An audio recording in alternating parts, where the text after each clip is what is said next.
ఆణిముత్యాలు. ఈ కథను రచించిన వారు వేదుల చినవెంకట చైనులు గారు. ఈ కథ నవ్య వారపత్రికలో నవంబర్ 2007లో ప్రచురితమైంది. ఇదిగో వస్తున్నా, జావ అయిపోవచ్చింది, గట్టిగా కేక వేసింది వర్ధనమ్మ. వంటింటి పక్కనే మంచం మీద మూల్గుతూ భర్త రంగయ్య అప్పటికి 4 శాపనార్థాలు పెట్టేశాడు. జావ కలుపుతూ వర్ధనమ్మ యథాప్రకారంగా స్మృతి పదంలోకి మరలింది. ఆ మిద్దె ఇంట్లో కాలు పెట్టి 60 ఏళ్లు కావస్తోంది. ఎంత వైభవంగా ఉండేదో ఆ ఇల్లు, ఆ వాడ, ఆ పల్లె. బండి శ్రీరామపురం పొలిమేరలు చేరగానే పచ్చని పైరులు, చల్లని వాతావరణము చూసి అచ్చంగా శ్రీరాముల వారే దాన్ని పోషిస్తున్నారా అని అనిపించింది నూతన వధువు వర్ధనమ్మకు. కాలచక్రంలో ఎంత మార్పు వచ్చింది! ఏమి, ఎక్కడేడుస్తున్నావే అన్న రంగయ్య కేకతో వాస్తవానికి వచ్చింది వర్ధనమ్మ. టీ తాగుతున్న భర్తని చూస్తూ మళ్లీ వర్ధనమ్మ గతంలోకి వెళ్ళిపోయింది. ఇటీవల ఆయనకి జబ్బు చేసి 3 నెలలయింది. ఆయన క్యాన్సర్ అని డాక్టర్లు తేల్చేశారు. మంచినీళ్లు తప్ప మరేదీ నోట్లోకి వెళ్లడం లేదని డాక్టర్ గారి ఇంట్లోనే సెలైను, గ్లూకోజు, మందులు గొట్టాల ద్వారా ఎక్కించే ఏర్పాటు చేశారు. అవి చూసి ఆఖరి రోజులు వచ్చేశాయని వర్ధనమ్మ గుండె జల్లుమంది. ఇంతవరకు పిల్లలకు క్యాన్సర్ అని చెప్పనే లేదు. వాళ్ళకి చెప్పడం మంచిదని 6 నెలల కింద పెద్దవాడు ప్రసాదు అమెరికా నుంచి వచ్చినప్పుడు పెట్టించిన ఫోన్ దగ్గరికి వెళ్ళింది. ఇది మా కోసమే, మేం మాట్లాడినప్పుడు మాకే గాని మీకేమీ ఖర్చు ఉండదు. నెల నెలా మీకు వచ్చే బిల్లు మీరు మాట్లాడిన దానికి. దాని సంరక్షణగా మీరు చేయవలసిందేమీ లేదు, కాదనకండి నాన్నగారు అని బతిమాలి పెట్టించాడు. ఇంతవరకు అటునుంచే గాని ఇటునుంచి ఒక్కసారి కూడా మాట్లాడలేదు తను గాని ఆయన గాని. అమెరికా అంటే బోలెడవుతుందని చెప్పాడు గనక గౌహతిలో ఉన్న చిన్నవాడు విజయ్కి, ఒరేయ్ నువ్వే అన్నయ్యకి చెప్పరా అని చెప్దామని ఫోన్ తీసింది. భయంగానే రక్షించి ఏ ఇబ్బంది లేకుండానే మొదటిసారి ఆ నెంబర్లు తిప్పగానే రింగ్ అయ్యింది. అల్లో అల్లో, నేనురా విజయ్, నాన్నగారికి క్యాన్సర్ అంటున్నారా అని వర్ధనమ్మ మరి మాట్లాడలేక అలాగే ఉండిపోయింది. అటు పక్క నుంచి విజయ్ కూడా ఏడుస్తూ, కంగారు పడకమ్మా, నే సెలవు తీసుకుని వస్తున్నానమ్మా అని అనగానే వర్ధనమ్మకి కొండంత బలం వచ్చినట్టయింది. అన్నయ్యకి చెల్లెళ్ళకి చెప్పమన్నాక తేలికగా ఫోన్ దింపింది. ఆ రోజంతా ఫోన్ మోగుతూనే ఉంది. మొదట ప్రసాదు, తర్వాత సుందరి, ఆ పిమ్మట రత్తాలు. ఎంత దూరంగా ఉంటే అంత చప్పున ఫోన్ చేద్దామా అనిపిస్తుంది కాబోలు అని వర్ధనమ్మ అనుకుంది. ప్రసాద్ అమెరికాలో, సుందరి హైదరాబాదులో, రత్తాలు అందరికంటే దగ్గరగా విజయనగరంలో ఉండడం చేత. ఏంటి ఆ ఫోన్లు, నువ్వు నాకిక ఆఖరి రోజులని గాని కబురు చేశావేంటి? డాక్టరు కబురు చేసుకో అనేశాడా? హమ్మయ్యా, సర్వేశ్వరా, తండ్రి త్వరగా తీసుకుపో బాబూ అని రంగయ్య మూలిగాడు. మీరు మరీను, డాక్టర్ అలా ఏమీ అనలేదు, ఆ గొట్టాలేవో పెడుతున్నారా అని విజయ్కి ఫోన్ చేశాను. వాడు వాళ్ళకి చెప్పి ఉంటాడు. పిల్లలందరూ వరుసగా చేశారు. ఒక్కర్తిని ఉండి భయమేసి అంటూ కన్నీటితో మరి మాట్లాడలేకపోయింది. ఎంతో శ్రమ పడుతున్నావు నా గురించి, అందరికీ శ్రమ దేనిగ్గాని, వీలుంటే విజయ్ని రమ్మను అని చేతిలో చేయి కలిపాడు రంగయ్య. చాలా కాలం తర్వాత అంత ప్రేమ చూపించిన ఆయన్ని చూస్తూ ఒక చిరునవ్వుతో, ఏ మిగతా వాళ్ళని చూడాలని లేదేంటి చిలిపిగా అడిగింది. ఉంటుందే, ఉండకెక్కడికి పోతుంది? విజయ్కి రైలు ఖర్చులు లేవు కదా, చటుక్కున ఓ 4 రోజులకి క్యాజువల్ లీవ్ మీద రాగలడు. ఓ మాట చెప్పనా, నాకు వెళ్ళిపోతున్నాన్ని బెంగలేదే, ఒక్కటే విచారం. మా నాన్న నాకు బోలెడు ఆస్తి ఇచ్చి వెళ్ళాడు. అంతా ఖర్చు చేసి అందులో 10వ వంతైనా నా తర్వాత వాళ్ళకి ఇవ్వడం లేదనే నా విచారం. భలే వారండి ఆయన, మీలా పిల్లల చదువులకి వేలకి వేలు, అమ్మాయిల పెళ్లిళ్ళకి లక్షలు పెట్టారా ఏ?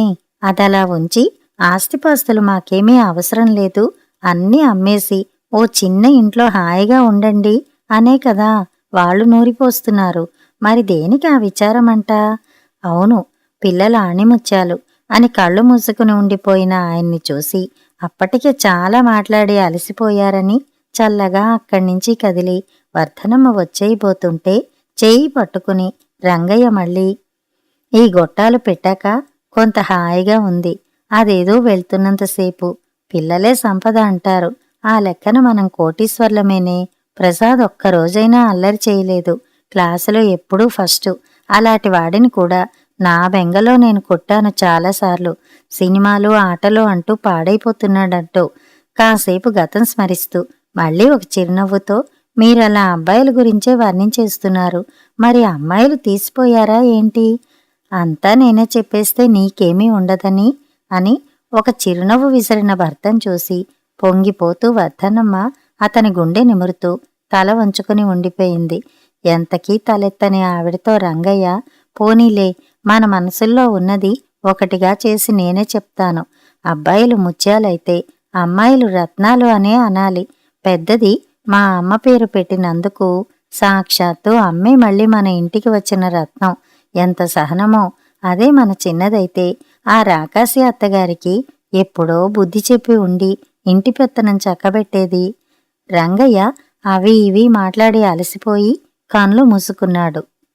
నాన్నారు అని సుందరి పిలవగానే కనులు తెరిచి, వచ్చావా తల్లి? పిల్లలంతా కులాసానా? వచ్చేరేంటి నీతోటి అని సంతోషంగా రంగయ్య పలకరించాడు. పరీక్షలు వాళ్ళకి, అవి అవగానే వస్తారని చెప్పి అమ్మను చూడ్డానికి సుందరి వంటింట్లోకి వెళ్ళింది. అమ్మతో క్యాన్సర్ స్పెషలిస్ట్ సంగతి ఎత్తింది.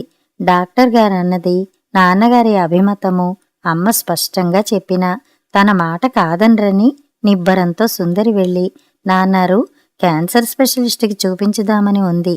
ఇంకా సుందరి మాట పూర్తి కాకుండానే రంగయ్య ఆవేశంతో, ఎన్నిసార్లు చెప్పాలే మీ అమ్మకి, నా వల్ల కాదు ముర్రో అని. నిన్ను పంపించిందా? నేనిక్కడి నుంచి కదిలేదా ఆ పైలోకానికి? నా కన్న తల్లివి కనుక వాళ్ళకి నా ఇష్టం చెప్పి నన్నిక్కడే ఇలా చావనే అమ్మా అని చేయి పట్టుకుని రంగయ్య వేడుకుంటుంటే సుందరికి చెప్పలేని దుఃఖమొచ్చింది. సుందరి వచ్చాక వర్ధనమ్మకి చాకిరీ ఆరాటం తగ్గింది. కాని అబ్బాయిలు వెంటనే రావడం లేదనే భయం ఆరంభమైంది. తీరా ఆ ప్రాణం పోయే సమయంలో ఇద్దర్లో ఒక్కడైనా వచ్చి అంత్యక్రియలు చేస్తాడా లేదా అని. వర్ధనమ్మ భయానికి తగినట్లే ఆ సాయంత్రమే డాక్టర్ చెప్పేశాడు పరిస్థితి రోజుల్లోకి దిగజారిపోయిందని. సుందరి మొదట ప్రసాద్కి ఫోన్ చేసింది. కమల ఫోన్ తీసి, ఆయనకు నిన్నట్నుంచి జ్వరంగా ఉంది, డాక్టర్ గారిని అడిగి బయలుదేరుతారు, ఇదిగో ఆయనతోనే మాట్లాడు అని ప్రసాద్కి ఫోన్ అందించింది. వీలైనంత త్వరగా బయలుదేరుతానే, అమ్మకు ధైర్యం చెప్పు అని ప్రసాద్ పెట్టేశాడు. విజయ్తో మాట్లాడదామంటే సాధ్యమవలేదు. సమయానికి మగపిల్లలు వస్తారో లేదో అని అనుమానమే అన్నది విన్నాక రత్తాలకి ఫోన్ చేసింది. అందరికీ ఫోన్లు టెలిగ్రాములు అయ్యాక సుందరి అమ్మతో తను చేసిన పనులన్నీ చెప్పి, అవునుగాని బాబుల్లారా, తలో నెల్లాళ్ళు సెలవు పెట్టుకుని వచ్చి నాన్న దగ్గర ఉండండర్రా అని ఖచ్చితంగా మగపిల్లలకి చెప్పుకోరు అని తల్లికి ఒక చురక అంటించింది. నాకు నీ అంతటి తెలివితేటలు లేవే అని చెప్పి వర్ధనమ్మ రాగంతో కొంగు పట్టుకుంది.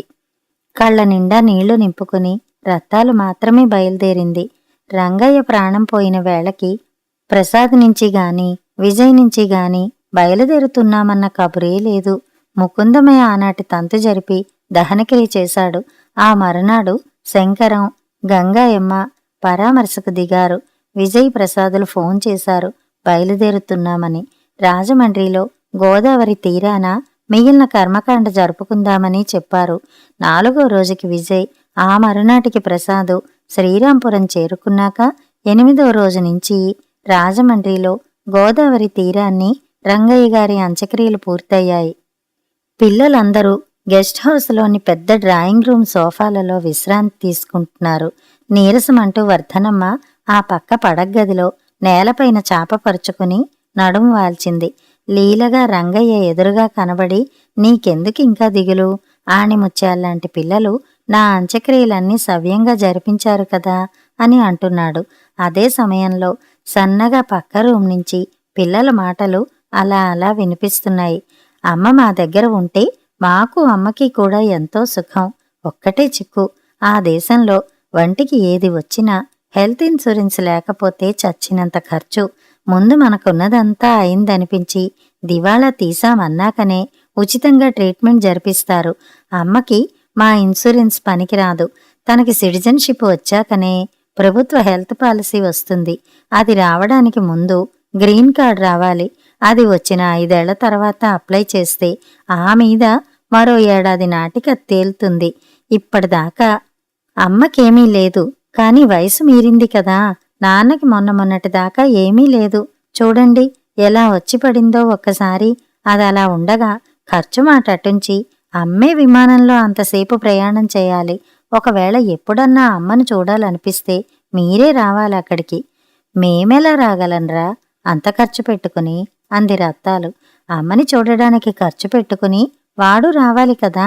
అదే మనకి పెడతాడే. ఒకేడాది నీకు, మరో ఏడాది నాకు, అంది సుందరి. మీ ఆయన 2 చేతులా ఆర్జిస్తున్నాడు కదే, నీకెందుకు పెట్టాలే అని విజయ్ అంటించాడు. నిన్నెవరు అడిగారా మీ ఇంటికి రావడానికి? నిన్ను ఇవ్వమనలే, అంది సుందరి. బాగుందర్రా మీ దెబ్బలాట అని వర్ధనమ్మ మనసులో అనుకుని మరింత కుతూహలంతో వారి మాటలు వినసాగింది. ప్రసాద్ మళ్లీ తన బాధ చెప్పుకుపోతున్నాడు. మేమిద్దరం రోజంతా ఆఫీసులో ఉంటాం. పిల్లలు ఇంకా హైస్కూలే కనుక పొద్దున్నుంచి మధ్యాహ్నం 4 వరకు హైస్కూల్లో. ఆ తర్వాత వాళ్ల సోది వాళ్లది. తెలుగు అర్థమైనా మాట్లాడలేరు. అమ్మకి ఇంగ్లీష్ రాదు. రోజంతా ఒక్కర్తి బోర్ ఫీల్ అవుతుంది. అమ్మలాంటివారు అందుకే ఆ దేశాన్ని బంగారు పంజరమంటారు. పోనీ మన దేశం వచ్చేద్దామంటే సొమ్ము మాట అటుంచి పని వాతావరణం వేరు. అక్కడ అలవాటయ్యాక మన దేశంలో చాకిరీ చెయ్యలేము. మాకే అనుకుంటే పిల్లలకింకా కష్టం. అయితే ఏమంటావు? ఇంత తిప్పి తిప్పి చెప్పే కన్నా ఒక్క మాటలో చెప్పేయరాదు, నే తీసుకెళ్లలేనని అని కొంచెం గట్టిగానే సుందరి మాట. నెమ్మదిగా మాట్లాడవే, అమ్మ పడుకుంది పక్క గదిలో, మరిచిపోయావా అని విజయ్ గొంతుక. కొంచెం నిశ్శబ్దం. ఆ తర్వాతే మళ్లీ మెల్లగా సుందరి మాట వినవచ్చింది. నువ్వంటే ఆ దేశంలో ఏడవాలి గాని అమ్మకి అక్కడే ఉండాలనేముంది? ఉన్నాడుగా ఇంకో కొడుకిక్కడ. సుందరి, నీ మాట దురుస్తనం పోనిచ్చుకున్నావు కావు. ఆ గీరంతా మీ ఆయన ఈ దేశంలోనే గొప్పగా ఆర్జిస్తున్నాడనేగా అని కొంచెం నిష్ఠూరంగానే ప్రసాద్ మాట్లాడాడు. అదేం కాదు, ఉన్నదంటే ఉలికెందుకు? అయినా విజయ్, నువ్వు ముద్దరాల్లా ఉలుకు పలుకు లేకుండా కూర్చున్నావే? సుందరి, నీకు తెలియందేముంది? కాంతం ఒక్క అమ్మ విషయంలో తప్ప చాలా మంచి మనిషి అనే చెప్పాలి. అప్పుడెప్పుడో అమ్మ అలా అంది, ఇలా అంది అని సాధిస్తూనే ఉంటుంది. అమ్మ నా డిపెండెంట్ అని చెప్పి మన దేశంలో అమ్మ ఎక్కడికి వెళ్లాలన్నా ఫస్ట్ క్లాస్ పాసులైతే పంపగలను అన్నాడు విజయ్. అమ్మకి నా బొందిలో ప్రాణం ఉన్నన్నాళ్లు సేవ చేసి అమ్మ రుణం తీర్చుకోవాలనే ఉంది. కాని మా అత్తగారు ఉన్నన్నాళ్లు అది సాధ్యమయ్యే మాట కాదు. మా అత్తగారు మనన్నందర్నీ పంపించి ఆ లోకానికి వెళ్లేటట్టు ఉన్నారు అని రత్తాలు ఒక చిన్న రాగం తీసింది. అన్నయ్యలు, మీ ఇద్దరూ అమ్మని మా ఇంట దింపినప్పుడు బావగారు మీరే కాపాడగలరు. మా సుందరి, మీరు అమ్మని చూసుకుని కాపాడండి. అమ్మ విషయంలో మీకు దమ్మిడి ఖర్చు ఉండదు. అమ్మ పేరున ఉన్న ఇల్లు, భూములు మీకే, మాకు వాటితో సంపర్కం లేదు అని చెప్పండి. ఏంటలా చూస్తున్నారు? ఎంత పాపిష్టిది సుందరన్నట్టు. మీరేమీ రాసివ్వక్కర్లేదు, అలా అనండి చాలు. మా ఆయన సంగతి నాకు బాగా తెలుసు. ఏదీ ఆ కాగితం చూపించండని అడగరు. మీ మాటంటే అంత నమ్మకం ఆయనకి అని పకపక సుందరి నవ్వితే మిగతా ముగ్గురు ఆ నవ్వులో వంతు కలిపారు. వర్ధనమ్మ, విన్నారా మీ ఆణిముత్యాల మాటలు? మీ ముద్దు మామ తిట్టే తిట్లు కాక నన్ను చూసుకుంటుందిట. ఏది ఏమైనా ప్రాణం పోయే వరకు శ్రీరాంపురంలోనే ఉంటా అని వాళ్ళకి తెలీదు పాపం. వాళ్ళు నన్ను అడిగితే కదా, త్వరలోనే మీ దగ్గరికి తీసుకుపోండి అని ఆయనకు చెప్పుకొని పక్కకు నిబ్బరంగా ఒరిగింది. కథ సమాప్తం.